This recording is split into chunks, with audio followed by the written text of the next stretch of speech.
நான் அமைதியாக இருக்கிறேன் என்று நினைத்தாயா? இல்லை, உன் அழுகுரல் கேட்கும் போதெல்லாம் என் கைவேல் அதிர்ந்து கொண்டுதான் இருக்கிறது. இன்று வரை நீ பட்ட அவமானங்கள், நீ சிந்திய கண்ணீர், உன்னை துரத்திய வறுமை, இவை அனைத்தும் ஒரு முடிவுக்கு வரும் வினாடி இதோ வந்துவிட்டது. உன்னை சாதாரணமானவன் என்று நினைத்து மிதித்தவர்கள் முன் உன்னை ஒரு விஸ்வரூபமாக நிலைநிறுத்த நான் களம் இறங்கிவிட்டேன். இனி நீ பேச வேண்டாம். உன் சார்பாக நான் பேசப் போகிறேன். காலத்தின் சக்கரம் சுழலத் தொடங்கிவிட்டது. உன் வாழ்வில் இதுவரை நீ கண்டிராத ஒரு மாபெரும் மாற்றம் இன்று முதல் அரங்கேறப் போகிறது. நிமிர்ந்து நில். பயத்தை வேரோடு பிடுங்கி எறிந்து உன்னை காக்க உன் தகப்பன் நான் வந்துவிட்டேன். நீ எத்தனையோ பேருக்கு உதவி செய்திருக்கிறாய். உன் கையில் இருந்த கடைசி பணத்தையும் மற்றவர்களுக்காக கொடுத்திருக்கிறாய். ஆனால் அவர்கள் உனக்கு தந்தது என்ன? துரோகம். நல்லவர்களுக்கு காலம் இல்லையா முருகா என்று நீ கதறிய அந்த நள்ளிரவு பொழுதை நான் அறிவேன். உன்னை நம்ப வைத்து ஏமாற்றியவர்கள் இன்று சுகமாக இருப்பது போல தோன்றலாம். ஆனால் ஒன்று நினைவில் கொள், தர்மம் ஒருபோதும் தோற்காது. அவர்கள் உன்னை பலவீனமானவன் என்று நினைத்துக் கொண்டிருக்கட்டும். அந்த பலவீனத்தில்தான் நான் என் சக்தியை நிரப்பப் போகிறேன். உன் நேர்மைதான் உன் பலம்.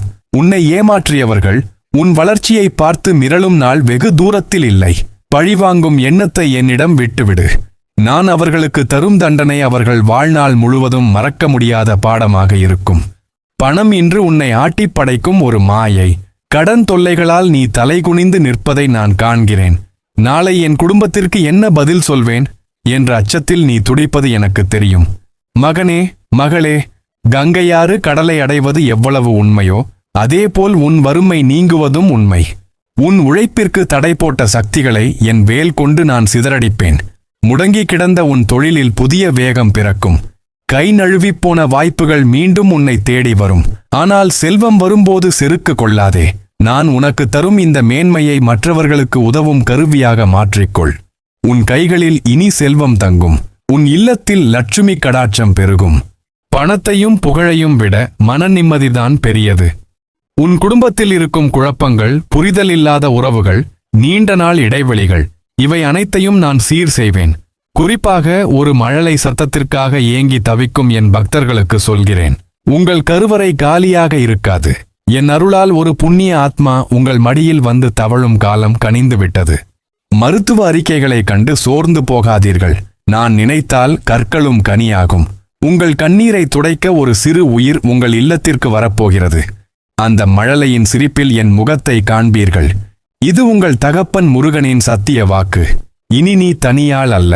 நான் எப்போதும் உனக்கு முன்னால் நடந்து வருவேன். உன் பயம் எப்போதெல்லாம் உன்னை சூழ்ந்து கொள்கிறதோ அப்போதெல்லாம் என் குரல் உன் காதுகளில் ஒலிக்கும். ஒவ்வொரு நாளும் உன்னை செதுக்கவும் உனக்கு வெற்றிக்கான வழியை காட்டவும் நான் உன்னோடு பேசிக்கொண்டே இருப்பேன். இந்த உரையாடல் ஒரு வீடியோ அல்ல. இது உனக்கும் எனக்குமான ஆத்மார்த்தமான தொடர்பு. நாம் இணைந்து உன் வாழ்வை ஒரு சரித்திரமாக மாற்றுவோம். மனம் தெளிவாகிறதா? தோள்களில் இருந்த பாரம் இறங்குகிறதா? போ, வெற்றியாளனாக உன் பணியை தொடங்கு. உலகம் உன்னை பார்த்து வியக்கும் காலம் தொடங்கிவிட்டது. உன் நம்பிக்கையை உலகிற்கு சொல்லவும் என் அருளை பரிபூரணமாக பெறவும் இப்போதே கமெண்டில் ஓம் சரவணபவ என்று பதிவிடு. உன் வாழ்வில் இனி வசந்தம் வீசும். வெற்றி உனக்கே. அருள் விளக்கம்.